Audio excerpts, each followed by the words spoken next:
চিঠি লিখিছিলো ৰাইজৰ স্বাৰ্থত। যদি তেওঁ এই ৰাইজৰ স্বাৰ্থত মাত মতাটো বেয়া পায় তেতিয়াহ'লেতো উপায় নাই, কাৰণ মই লিখিছো ধুধুৱালিৰ ভাল হ'বলৈ, মই লিখিছো আমাৰ যিবিলাক জল জীৱনৰ পানী নোলায় সেইবিলাকৰ বিষয়ে, মই লিখিছো গাঁৱৰ ৰাস্তা পদূলিবিলাক বেয়া, মোক বিধায়ক পুঁজিৰে শিলগুটি দিয়ক সেইবিলাক বিষয় লৈ। সেইবিলাক কথা যদি তেওঁ শুনিবলৈ বেয়া পায় অকল তেওঁৰ, তেতিয়াহ'লেতো মোৰ উপায় নাই। তেওঁৰ দায়িত্ব, নিজৰে দায়িত্ব তেওঁ পালন কৰিব পৰা নাই। গাঁৱৰ ৰাস্তাবিলাক চাবচোন কেনেকুৱা হৈ আছে।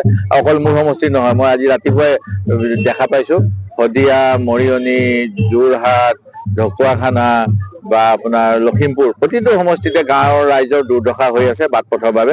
আনকি মৰিয়নিৰ আজি ৰাতিপুৱা নিউজ দিছে যে প্ৰিজাইডিং অফিচাৰ, পুলিং অফিচাৰে খোজকাঢ়ি যাব লাগিব, ৰাস্তা ইমানেই বেয়া। তেওঁনো কি উন্নয়ন কৰি আছে 10 বছৰ ধৰি?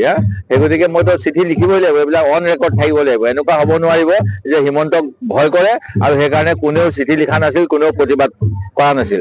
মই কংগ্ৰেছ, মই বিৰোধী দল, ৰাইজে মোক বিজেপিৰ ভুল কথা সমালোচনা কৰিবলৈ দায়িত্ব দিছে আৰু সেই গতিকে মই দায়িত্ব সহকাৰে তেওঁক চকুত মানে আঙুলি থব লগা হৈছে চিঠি পত্ৰ লিখি, আৰু সেইটো কাম কৰিয়ে থাকিম মই। তাত তেওঁ বেয়া পালেতো মোৰ একো নাযায়, মই ৰাইজৰ কাৰণে মাত মাতিম।